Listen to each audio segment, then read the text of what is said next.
제5호 태풍 장미의 북상 경로에 놓인 부산은 빗줄기가 계속되면서 긴장감이 고조되고 있습니다. 부산은 태풍이 근접하는 오늘 오후 3시쯤이 고비가 될 걸로 보이는데요. 광안해수욕장의 취재기자 연결합니다. 민성빈 기자. 네, 비는 잠시 소강 상태를 보이고 있지만 바람이 점차 강해지고 파도도 거세지면서 태풍의 북상을 느낄 수 있습니다. 평소 같으면 피서철을 맞아서 붐볐을 이곳 광안리수욕장도 이른 아침이지만 별다른 사람들 없이 태풍 전의 고요만 감돌고 있습니다. 부산은 오늘 50에서 많게는 150mm의 많은 강수량이 예상되는데요. 제5호 태풍 장미는 오늘 오후 3시쯤 부산 서남서쪽 70km 해상까지 접근하겠고 곧바로 부산을 관통할 수도 있어서 최대 고비가 될 것으로 전망됩니다. 부산에 근접한 태풍 장미는 순간 최대 초속 20m의 강한 바람과 함께 많은 비를 뿌릴 것으로 예상됩니다. 부산은 주말과 휴일 동안에도 옹벽 붕괴와 도로 꺼짐 현상이 잇따랐는데요. 계속되는 비로 인해 지반이 약해져 있어서 추가 피해 우려가 커지고 있습니다. 정오쯤에는 물물로 인해서 바닷물의 수위도 높아질 것으로 보여서 해일과 저주대 침수 피해도 걱정입니다. 부산은 토사 유출과 침수 등으로 시내 17개 도로가 통제되고 있습니다. 산지가 많은 부산은 무엇보다 산사태 우려가 가장 큰 걱정인데요. 안전사고 예방과 시설물 관리에 각별한 주의가 요구됩니다. 지금까지 광안리해수욕장에서 MBC 뉴스 민성빈입니다. 네, 이렇게 제5호 태풍 장미가 북상 중입니다. 태풍은 오늘 오후 남해안에 상륙하겠는데요. 부산은 강풍을 동반한 최대 150mm의 많은 양의 비가 쏟아질 전망입니다. 자세한 날씨 정민경 기상캐스터가 전합니다. 태풍 장미가 남해안을 향해 북상 중입니다. 지금 장미는 시속 44km의 빠른 속도로 서귀포 남쪽 약 260km 해상을 지나고 있는데요. 오늘 오전 서귀포 동쪽 해상에 바짝 다가서겠고요. 오늘 오후에는 여수와 통영 부근 남해안에 상륙한 뒤 부산은 오후 4시쯤 태풍과 가장 근접할 것으로 예상됩니다. 태풍 자체의 위력은 약한 편이지만 오늘 많은 비가 쏟아지겠습니다. 부산과 울산, 경남 대부분 지역에 50에서 150mm의 비가 내리겠고요. 순간 최대풍 속도 초속 25m 이상으로 아주 강하게 불겠습니다. 이 정도면 순간적으로 지붕에 기와가 날아갈 수도 있는 만큼 미리 대비 잘해 주셔야겠습니다. 지금 남해동부 먼바다, 제주도 전해상에 태풍주의보가 발효 중입니다.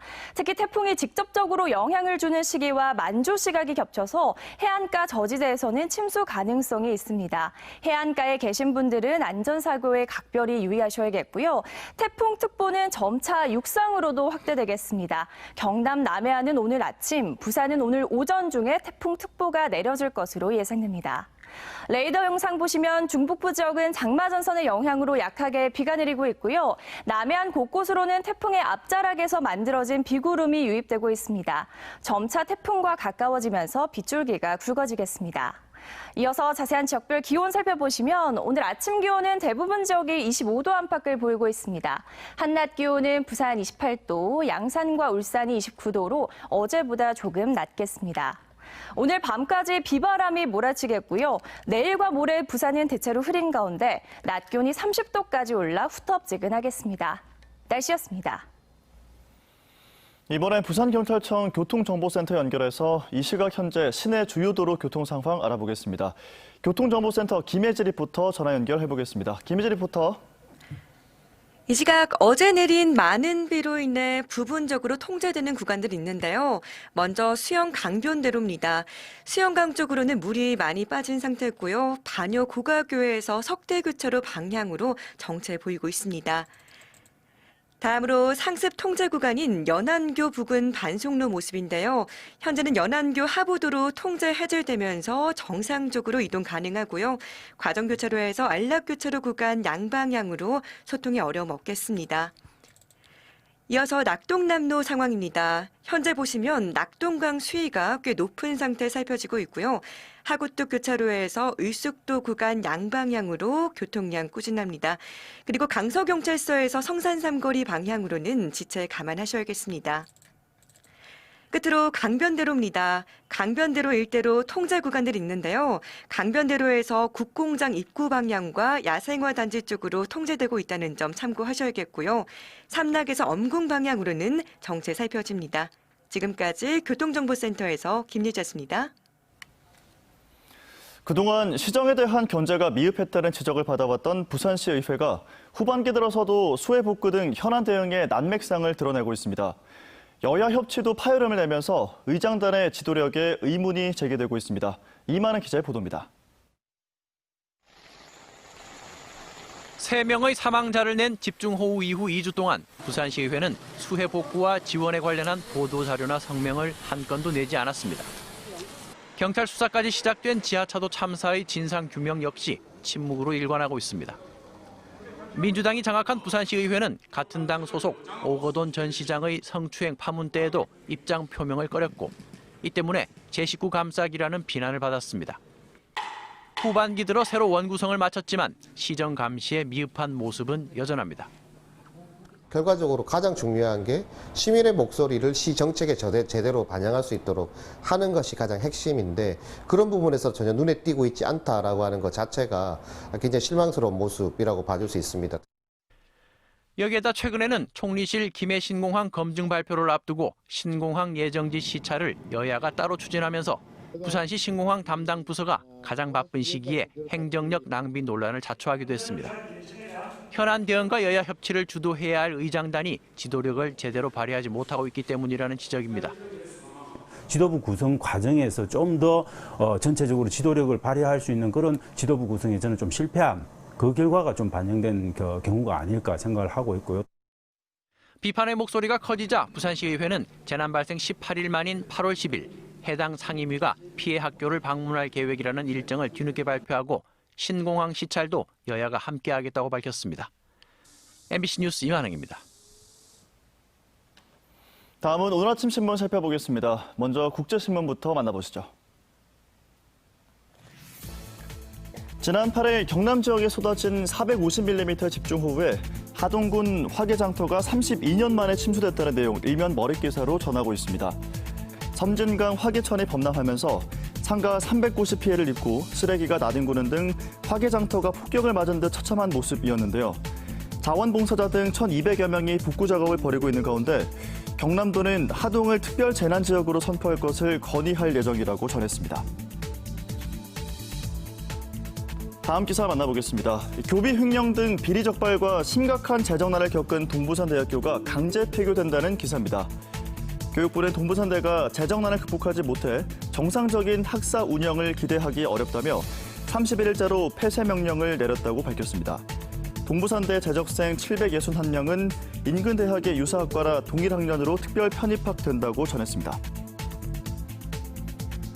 다음은 부산일보입니다. 국내 최초의 빌딩풍 연구가 해운대 일대 초고층 건물을 기반으로 본격화된다는 기사입니다.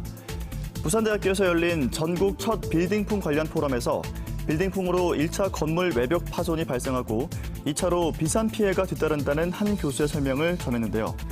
부산대 연구팀이 지난 4월부터 빌딩풍 관련 연구를 진행하고 있는 가운데 빌딩풍 위험 정보 지도와 서비스 기술 개발이 구축될 것이라고 전했습니다. 네, 오늘 마지막 기사입니다. 부산 앞바다에서 수영하던 중학생이 파도에 휩쓸려 숨진 사고와 관련해 친구들이 촬영하느라 신고가 늦어졌다는 주장과 국민청원이 잇따르면서 해경이 수사에 나섰다는 내용입니다. A군이 파도에 휩쓸려 허우적거릴 때 친구들이 영상을 찍고 웃느라 적절한 조치를 하지 않았다는 글이 청와대 국민청원 게시판에 올라오면서 13만 명이 공감했다고 전했는데요. A군의 친구들은 상황의 심각성을 인지하자마자 곧바로 신고했다고 주장하고 있는데 친구를 잃은 충격과 가해자로 몰리는 분위기에 힘겨워하고 있다고 전했습니다. 지금까지 오늘 아침 신문 살펴봤습니다. 해양수산부가 오는 2022년 준공을 목표로 북항 재개발 1단계 사업 기반시설 공사에 속도를 내고 있습니다. 연말까지 공정률을 75%까지 끌어올린다는 계획인데요. 공공성도 보다 강화하기로 했습니다. 이두원 기자입니다. 해양수산부가 올해 말까지 목표하는 북항 재개발 1단계 사업 공정률은 75%. 마리나 시설과 1-2단계 사업 구간 공사를 잇따라 착공한 가운데 오는 2022년 초에 준공을 목표로 공사에 속도를 냅니다. 시민들이 접근하도록 오는 12월에는 친수공원을 임시로 개방합니다. 공공시설 비율은 73%를 유지하는데 경관수로와 캠핑장, 해양 레포츠 콤플렉스 등이 들어섭니다. 역사성이 있는 일부들은 최대한 보존하고 주변을 역사 문화공원으로 조성합니다. 북항 재개발 1단계 사업은 공정 한 66% 정도 진행하고 있습니다. 연말까지 75% 목표인데 달성이 무난할 거로 예상되고 있고요.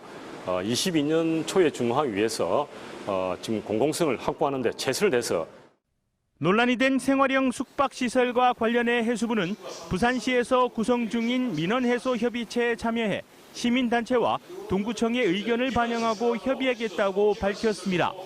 정치권에서도 이 부분에 대한 관심과 공공성 강화를 주문하고 있습니다. 북항 재개발이 일부 시민들이 우려하는 대로 아파트화되어서 거기에 거주하는 시민들만의 독점적인 공간으로 되어서는 곤란하다. 해수부는 공공성을 강화하는 방향으로 문화관광 콘텐츠 확충과 랜드마크 부지 재설계도 해나가겠다는 계획입니다. MBC 뉴스 이두원입니다. 지난 주말부터 본격적인 휴가철이 시작되면서 바닷가를 찾는 사람들도 늘고 있습니다. 코로나에 해외를 못 가는 사람들이 국내 바다로 몰리면서 바닷가 쓰레기가 지난해보다 40%나 늘었습니다. 치워도 끝이 없는 쓰레기 청소 현장을 정인곤 기자가 다녀왔습니다.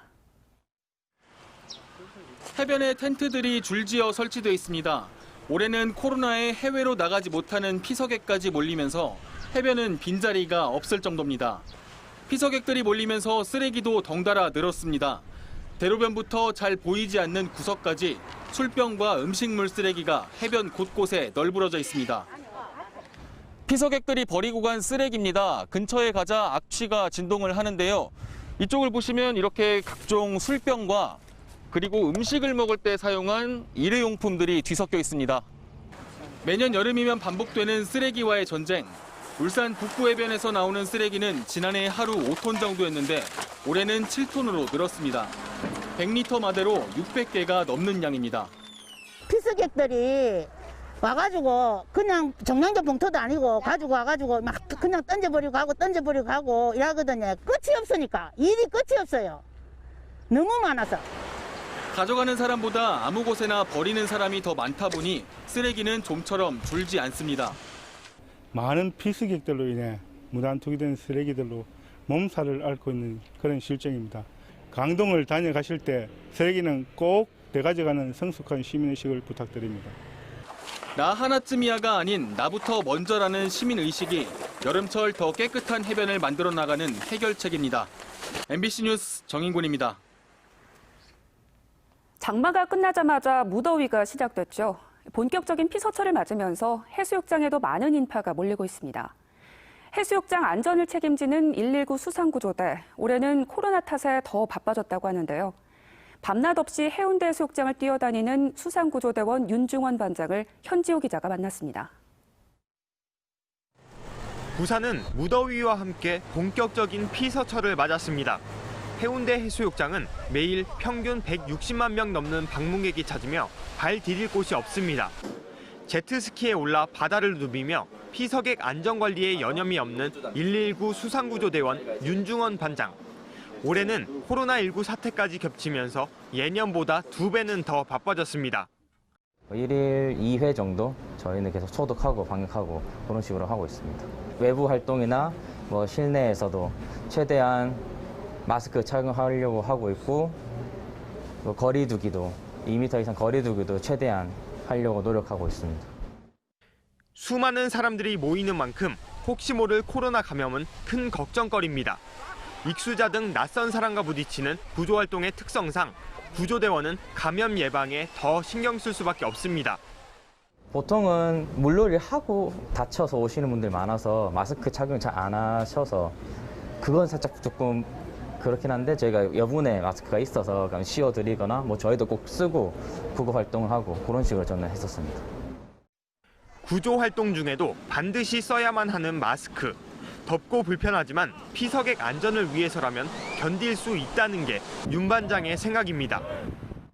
어려움은 물론 있지만 그 정도는 충분히 감내해야 저희도 그렇고 놀러 오시는 분도 그렇고 안전하게 보낼 수 있기 때문에 충분히 감내해야 될 상황이라고 생각합니다. 무더운 여름 즐겁게 노는 게 중요하다 말하는 윤중원 반장. 하지만 그것보다 중요한 건 안전이라고 다시 한번 강조합니다. 가장 당부드리고 싶은 거는 오시는 분들이 항상 행복하고 안전하고 즐겁게 놀다 가셨으면 좋겠습니다. 앞으로도 놀러 오시는 분들의 안전 그리고 즐겁게 놀다 가실 수 있는 분위기를 만들기 위해 최선을 다하겠습니다. MBC 뉴스 현주입니다.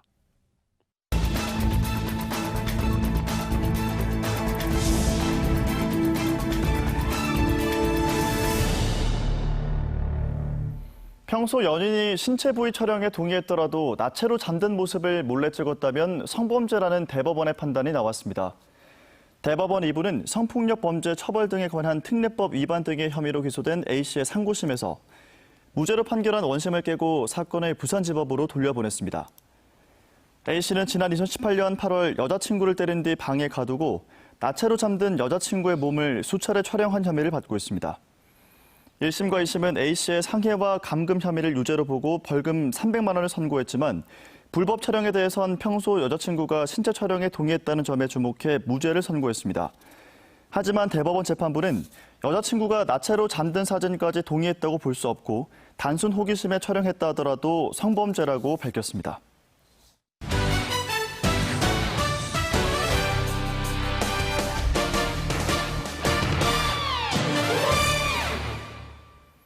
어제 잠실구장에서 열릴 예정이었던 프로야구 롯데자이언츠와 두산베어스의 경기가 우천으로 취소됐습니다.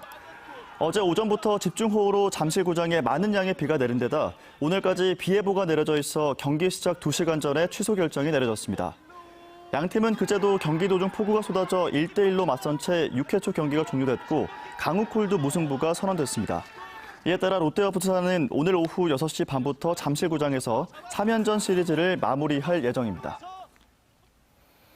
한편 프로야구 롯데자이언츠가 오늘 오전 10시부터 다가오는 홈 8연전 예매를 진행합니다. 롯데는 내일 NC와의 3연전을 시작으로 오는 14일부터 키움과 3연전, 오는 18일과 19일엔 두산과 2연전을 모두 홈에서 가질 예정입니다. 다음 홈 경기부터는 문체부 지침에 따라 관중석의 최대 30%까지 관객이 입장할 수 있으며 NC전은 오늘부터, 키움전은 내일부터, 두산전은 16일부터 예매가 가능합니다. 부산시가 도로 침수로 인한 인명피해를 막기 위해 관내 21개 지하차도에 스마트 차량 차단 시스템을 구축한다고 밝혔습니다. 부산시는 부산 지역 총 48곳 지하차도 가운데 29곳이 침수 우려가 큰 것으로 파악하고 이 가운데 차단 시스템이 없는 21곳에 스마트 차단 시스템을 설치하기로 했습니다.